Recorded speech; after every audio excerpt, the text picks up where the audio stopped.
No ha leído ese libro, quiere decir que no ha leído. Es uno de los libros más famosos, secularmente hablando, que hablan sobre finanzas y sobre salir del conformismo. Y es una fábula de lo mejor, ¿ok? Este autor dice muchas cosas muy, pero muy interesantes, ¿ok? Entonces, vamos a arrancar con lo que es la clase de hoy. Nos vamos a ir al capítulo, ¿qué? No, capítulo ¿qué? 4. Andan bien adelantados ustedes, gloria a Dios. All right, vamos al capítulo 4 y el título del capítulo es ¿Cómo motiva un líder a otros? Entonces, la base de este capítulo es que nosotros podamos entender, denme un segundito por favor.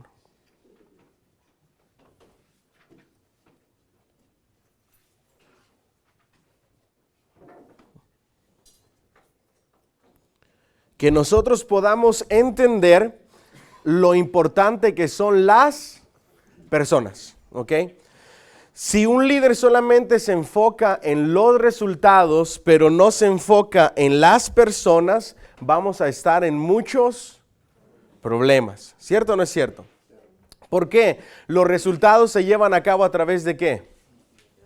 De personas. Los mejores líderes y aún patrones de empresas o jefes o managers de una empresa saben que si tú mantienes motivada, inspirada, contenta y feliz a los trabajadores, a los que te colaboran, entonces va a haber rendimiento. ¿Cierto o no es cierto? Por ejemplo, un patrón que quiere que sus trabajadores estén contentos y que les sean productivos, ¿cuáles son una de las cosas que regularmente hacen?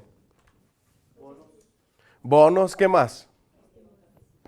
Invitarles lonchecito, tenerles, A veces un simple gracias, que eso no puede faltar, especialmente dentro del voluntariado.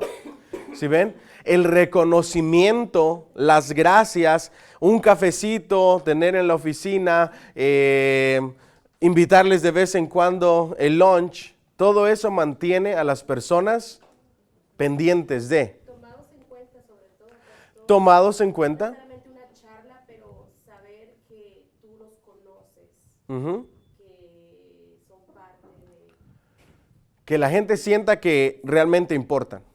Uno de los empresarios más ricos de México, él acostumbra a que cada empleado que él contrata se acerca a él, conversa con él, lo conoce, llega a la casa de ellos para ver cómo viven, para ver cuáles son sus necesidades y siempre su enfoque primordial es la atención a sus empleados, a la gente. Ahora, cuando un líder muestra preocupación e interés por la gente, ¿qué va a suceder? ¿Cuál va a ser la reacción de la gente? En agradecimiento se va a motivar y va a reaccionar para dar lo mejor de sí. Ahora, trasladémoslo al liderazgo cristiano, que en este caso es la iglesia. Es interesante saber que nosotros tenemos dos grandes motivadores, ¿ok? Número uno, diga conmigo, el Dios que tengo y el mandamiento que tengo. Y pudiéramos agregar uno más, la gratitud que tengo por lo que Él ha hecho. Es muy importante aprender a tratar con personas especialmente voluntarias. Cuando tú tienes un voluntario ayudándote en tu equipo de ministerio, es interesante saber de que es más difícil que cuando alguien está siendo pagado. Mantenerlo motivado y mantenerlo inspirado para que haga las cosas con excelencia y no de una manera mediocre. Se hizo una investigación acerca de liderazgo y eso se le llama psicología social.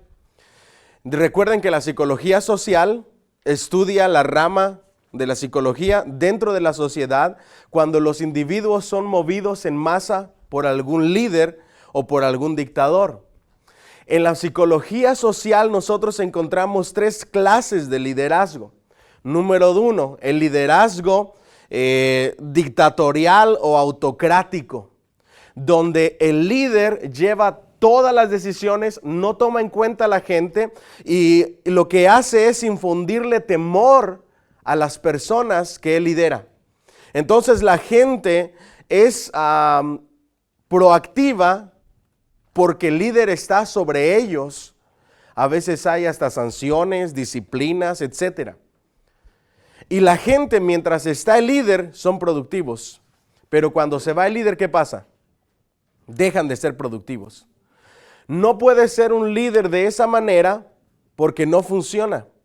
Cuando tú estás presente, la gente hace. Cuando tú no estás presente, la gente no hace. Y eso no es la esencia del liderazgo. La esencia del liderazgo es motivar e influenciar a las personas de tal forma que estés o no estés tú presente, la gente haga lo que tiene que hacer, que es de lo que está hablando aquí el libro. El segundo tipo de líder, que no lo van a encontrar en su libro, esta es información extra, es el líder liberal. Y el líder liberal le deja todas las libertades a la gente para que hagan lo que ellos mejor les parezca. Esta clase de liderazgo sin supervisión también es malo y se hizo un estudio con niños. Cuando llega esta clase de líder, nadie hace nada, ni nadie toma la decisión de nada, ni la iniciativa de nada, porque no hay quien dirija. Entonces, en cuanto a productividad, es cero. Mientras que el autocrático llega a cierto nivel de productividad, pero las personas se cansan, se fastidian por el autoritarismo y porque no les importa a las personas. Luego está el último o la última clase de liderazgo, que es el liderazgo democrático. ¿Okay? El liderazgo democrático, hay dirección, pero se involucra a las personas. Se les da ciertas libertades, pero dentro de esas libertades hay supervisión. Se les involucra en la toma de decisiones, pero en esa toma de decisiones se están llevando todos los pasos correctos de acuerdo a cómo se toman las decisiones en la organización. Cuando tú haces sentir parte a la gente de tu proyecto, de tu ministerio, de la iglesia, de la misión que tenemos, del proyecto que tenemos, entonces la gente es más productiva. ¿Me siguen hasta aquí? Por eso es importante mantener la diferencia entre jefe y líder. Porque un jefe pide opinión y toma las mejores opiniones y lo que se puede llevar a cabo, se lleva a cabo. Pero también tiene que aprender a decir no cuando no son muy buenas las ideas. ¿Vamos bien hasta ahí? Entonces, el líder que dice sí a todo es perjudicial. El líder dictador es perjudicial. El líder que se preocupa por la gente, que la involucra, pero que al final la guía por el camino donde Dios le ha dicho que lleve, va a estar bien. ¿Vamos bien hasta ahí? Entonces, necesitamos un equipo de personas consagradas y trabajadoras que compartan la visión. Diga conmigo, consagradas y trabajadoras. Ahora, en el liderazgo yo me he dado cuenta que a la gente le tienes que estar recordando todo el tiempo cómo hacer las cosas, qué hacer y mantenerlos motivados. ¿Saben por qué? Porque si no, tendemos mucho nosotros a simplemente dejar a un lado. No hay perseverancia en lo que se hace. Y cuando no nos mantenemos hablando, conversando con las personas, diciéndole lo que esperamos y les ayudamos a que sean personas consagradas y trabajadoras, el ministerio no va a avanzar y siempre va a haber decadencias. Una persona que realmente es consagrada, que comparte la visión y que es trabajadora, tiene iniciativa propia. No espera que tú le des instrucciones. Y esa debe de ser la meta nuestra como líderes. Que nuestro equipo, nuestros voluntarios sean personas que no esperen que se les diga qué es lo que tienen que hacer. Que estén tan motivadas e inspiradas por la visión y la misión que tenemos como ministerio y como iglesia, que ellos simplemente pongan manos a la obra y que sigan trabajando y que lo hagan con excelencia. ¿Vamos bien hasta ahí? Entonces, ¿Cómo motivar a una persona? Lo primero que tenemos que entender es que un líder va a tener ¿qué? Oposición, ¿ok? Siempre que Dios te da una idea, que te da un llamado, va a haber ¿qué? Oposición. Ahora, ¿qué pasa cuando tú tienes una idea y viene la oposición? ¿Qué es más fuerte, la idea que viene del corazón de Dios o la oposición? Debería de ser más fuerte, pero en hechos reales, la voz de la oposición es más fuerte. La voz del negativismo es más fuerte. Yo recuerdo cuando les puse sobre la mesa el proyecto de recaudación de fondos pro templo. Ustedes no saben las cosas de los comentarios que yo me enteré. El negativismo se expande más rápido que cualquier cosa. Lo que no podemos permitir es que nosotros como líderes seamos los opositores de la visión que Dios nos ha dado. Yo creo en un Dios grande. Y yo creo que Dios puede darnos cosas grandes. Y yo no creo que el plan de Dios para nosotros sea siempre estar bajo renta de una iglesia americana. Yo creo que Dios nos puede dar nuestra propia casa, nuestro propio hogar. Pero nosotros como líderes tenemos que implantar la visión, motivar a la gente, así como hizo Nehemías, y decirles, Dios tiene algo mejor para nosotros. Abrirles la visión de lo que podemos llegar a ser, las libertades que podemos llegar a tener en cuanto a edificio si tenemos nuestra propia casa. Se tienen que hacer sacrificios, por supuesto, pero cada sacrificio tiene una recompensa. Por lo pronto, yo no soy una persona que se da por vencida. Solo una vez me quise dar por vencido y Dios no me lo permitió. Cuando me dividieron la iglesia. De ahí yo dije, ¿saben qué? Yo me voy, cada quien que se vaya a donde quiera, yo me voy a una iglesia americana, me siento y no sirvo más. Y Dios utilizó a las personas dentro del liderazgo que Él puso en mi vida para decirnos, pastor, a donde usted vaya, nosotros vamos. Y no lo vamos a dejar. Y a mí me daba pena llegar a una iglesia americana con 40, 50 personas. Van a decir, estos que me están haciendo aquí nos van a invadir, ¿a qué vienen? Entonces arrancamos en mi casa. Y luego Dios nos abrió puertas en Elevation Point, en ese edificio, en 2 o 3 semanas, pero ahí vemos la mano de Dios obrando a favor de. Yo creo en un Dios que hace milagros y un Dios que respalda. Y la responsabilidad de nosotros como líderes es motivar a las personas que están cerca de nosotros para que la influencia se expanda y caminemos a una misma dirección. Yo les dije, yo voy a hacer los sacrificios que tenga que hacer para cuando llegue el momento de comprar nuestro propio edificio. Si yo no puedo agarrar salario, no lo agarro.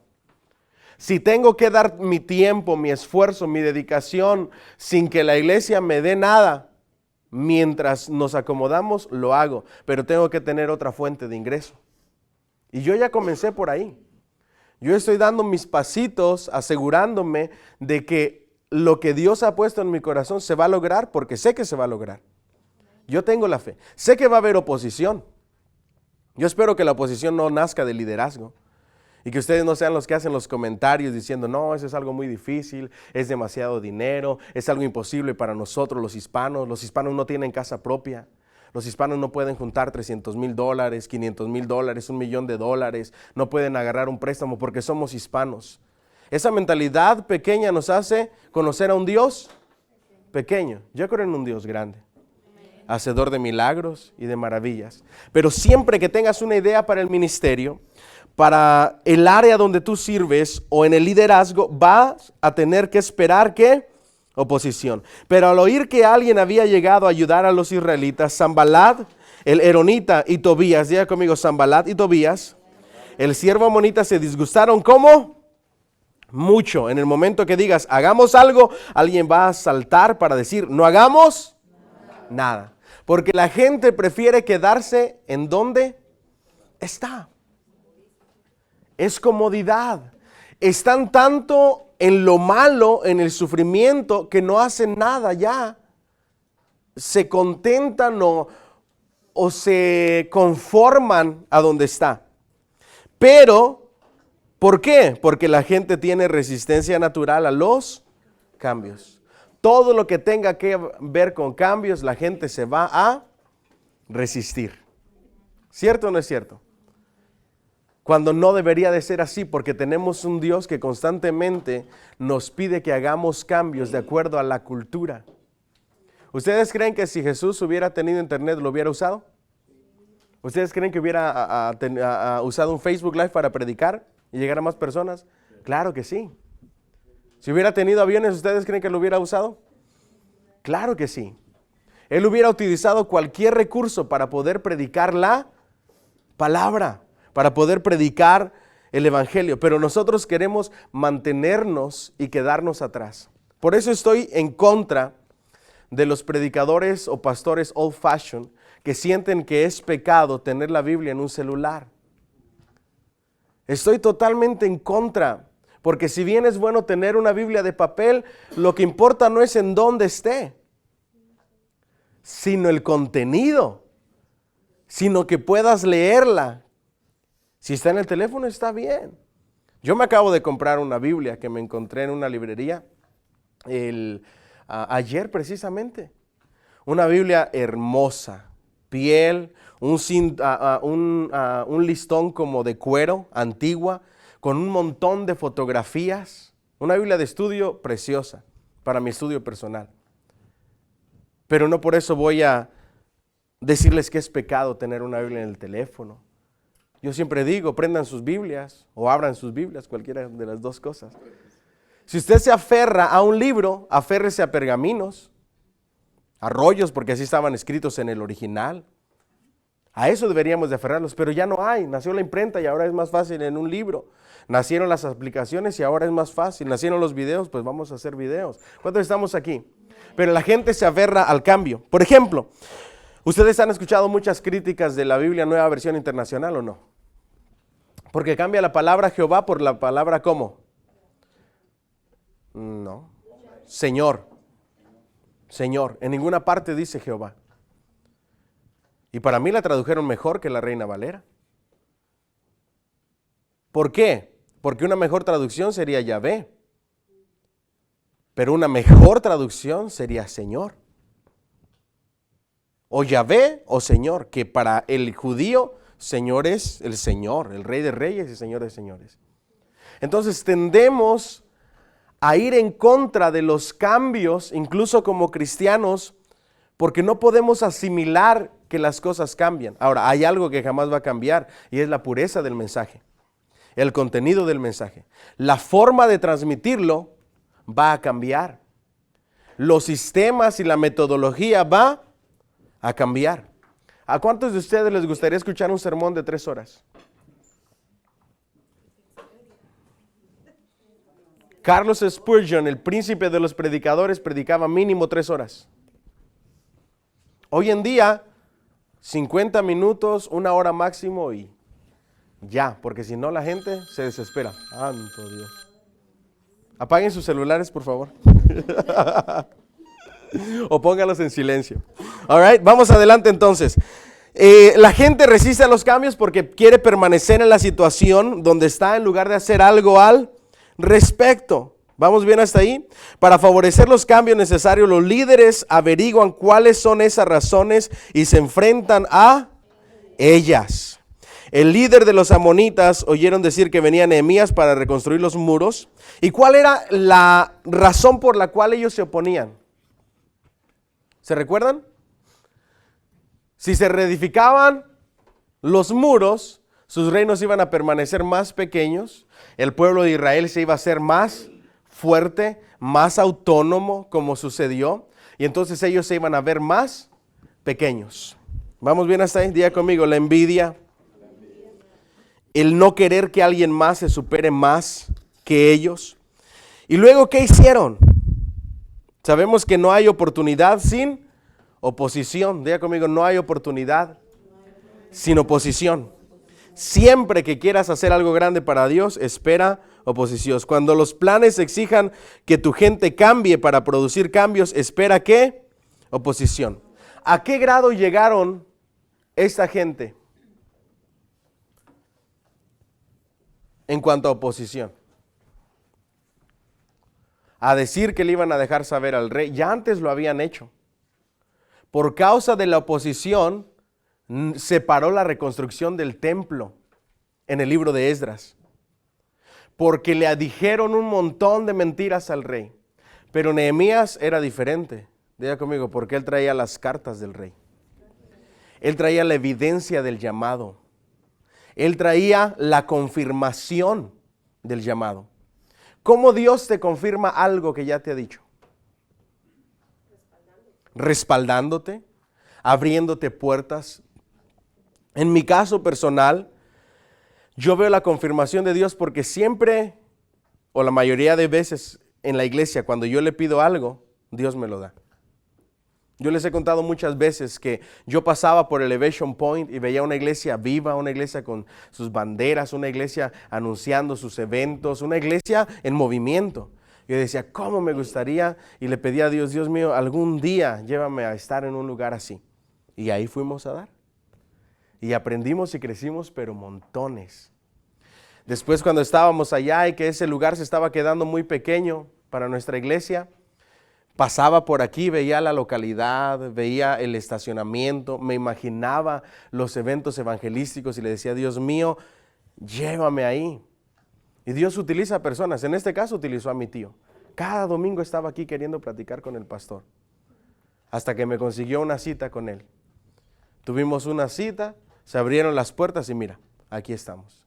Ahora estamos orando para que Dios nos dé nuestro propio templo. ¿Ustedes qué creen que yo pienso? Que se va a dar, porque yo ya he visto el respaldo y la mano de Dios. No te preocupes por la oposición cuando tú ya has visto la mano y el respaldo de Dios. No te preocupes lo que diga la gente si estás viendo vidas cambiadas y transformadas. Hiciste un evento, hiciste una actividad. La gente termina diciendo lo peor del evento, los negativos, los opositores. Pero tú no veas eso, tú ve lo que Dios está haciendo y lo que te está respaldando. Matrimonios sanados, reconciliados, gente llorando, gente tocada, gente viniendo a los pies de Cristo. Enfócate en las cosas que sí están sucediendo y olvídate de los negativos. Y prepara a tu gente para que contrarresten los comentarios negativos. Lo peor que un líder puede hacer es quedarse callado.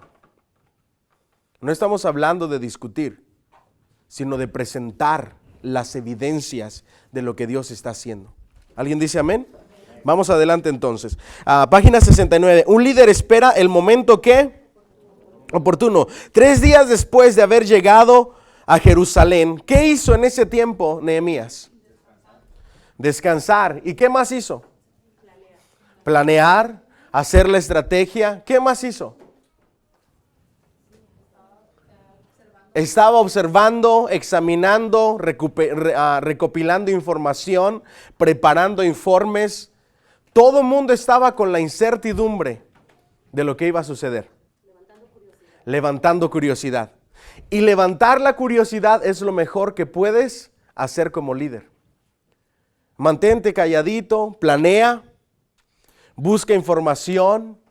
Recopila, observa, haz la estrategia, ten los pasos ya listos, reúnete con tu equipo que te va a ayudar para que cuando presentes ese nuevo proyecto de ministerio sea una bendición, sea algo totalmente diferente y puedas decir, valió la pena el tiempo que pasamos estudiando, examinando, sacando números, analizando a las personas, viendo qué es lo que toca hoy a las vidas, etcétera, etcétera, etcétera. Viendo cómo Dios se está moviendo hoy, cómo Dios se está manifestando. ¿Vamos bien hasta ahí? Eso era lo que estaba haciendo Nehemías. Despertó curiosidad, descansó, se preparó, mente fresca, ideas frescas y comenzó a escribir todo el plan. Ahora, él vio la realidad. Pero no solamente vio la realidad, sino que también vio el cambio, el futuro, especialmente con la mano y la ayuda ¿de quién? De Dios. ¿Vamos bien hasta ahí? Entonces, en determinado momento hay un tiempo para callar y un tiempo para hablar. Nunca tomes una decisión importante cuando estés como cansado, frustrado, desesperado. Nunca. Cuenta hasta 10. Y si tienes que contar hasta 100, hasta 100. Ustedes no saben cuántas veces yo he tenido que respirar profundo. Porque a veces le digo a algunos servidores de nuestra iglesia, cuando pase esto, hagamos esto. Cuando pase esta otra cosa, hagamos esto otro. Y se los digo y se los repito. Y llega el momento y nos quedamos sin nada. Yo dije, pero les acabo de decir que si pasa esto, tenemos esta otra opción. ¿Y qué hago? Me quedo callado. Digo, bueno, estamos aprendiendo. Será para la próxima. La próxima vez lo haremos mejor. ¿Me siguen hasta aquí? Porque no hay peor cosa que reaccionar como líder cuando estás frustrado. Porque le hablas mal a las personas, los tratas mal, porque estás cansado, estás de mal humor. Solamente una vez me ha pasado. Que llegó alguien y me empezó a molestar y le digo, ¿sabes qué? No tengo ganas de hablar ahorita. Ahórrate tus comentarios y después hablamos. Y luego me arrepentí porque dije, creo que le hablé muy duro. Y desde ahí aprendí mi lección. Estaba desesperado y todavía viene el negativismo, como que ya era demasiado. Pero por eso hay que descansar. ¿Vamos bien hasta ahí? En realidad, para todo lo que se hace hay un cuándo y un cómo. Diga conmigo, un cuándo y un cómo. ¿Vamos bien hasta ahí? Es importantísimo saber cuándo dar un paso. Si lo das antes de tiempo, puede que haya problemas. Si lo das demasiado tarde, puede que pierdas la oportunidad. Tienes que dar el paso a tiempo. Tienes que esperar la guía de Dios, la dirección de Dios. ¿Vamos bien hasta ahí? Entonces, ¿se imaginan lo que pensaba la gente, el pueblo, cuando llega este hombre con sus camellos, con su caravana de soldados y con toda esa madera y con todas esas cosas que él venía, la curiosidad que despertó? Antes de empezar algo, tú ya tuviste que haber planeado, ya debes de tener los recursos, la estrategia, ya debiste haber reunido el personal y decir, ok, ya lo tenemos todo listo, ahora sí, vamos a darle. Una de las cosas no permitidas en el ministerio es decirle a la gente, vengan todos, a ver aquí qué hacemos. No, tienes que aprender a delegar. Yo al final de este curso les voy a dar un libro de puros puntos principales acerca del ministerio, sobre liderazgo, y uno de ellos es, tú tienes que saber cuánta gente necesitas y qué es lo que necesitas, y cuándo y cómo vas a hacer eso. Si a la gente le explicas lo que esperas de ellos, vas a recibir lo que tú esperas. Si nunca les enseñaste qué es lo que tú esperas de ellos, no esperes que se hagan las cosas como tú esperas, porque nunca le dijiste lo que esperas. Pastor, creo que es importante no solo el delegar, sino después de hacer lo que se está planeado hacer un feedback. Muy importante. Lo que faltó, la debilidad que hubo en ciertas áreas. Exacto. Tratar de buscar cómo fortalecer esas áreas para que en la próxima actividad o evento o lo que se planee. Exacto. Ya no haya ese debilidad. Ahora, muy importante, hacer un feedback después de un evento. En ese libro que les comento, existe una ley que es la ley del sándwich. ¿Ok? Y eso suena medio raro, pero tiene mucho sentido. La ley del sándwich dentro del liderazgo de la iglesia significa esto. Comienza con un comentario de lo que salió mal. ¿Ok? Bueno, primero comienza con un comentario de lo que salió bien, lo positivo. Luego viene lo que salió mal, que eso es como si fuera el jamón del sándwich. Y luego la otra etapa termina con un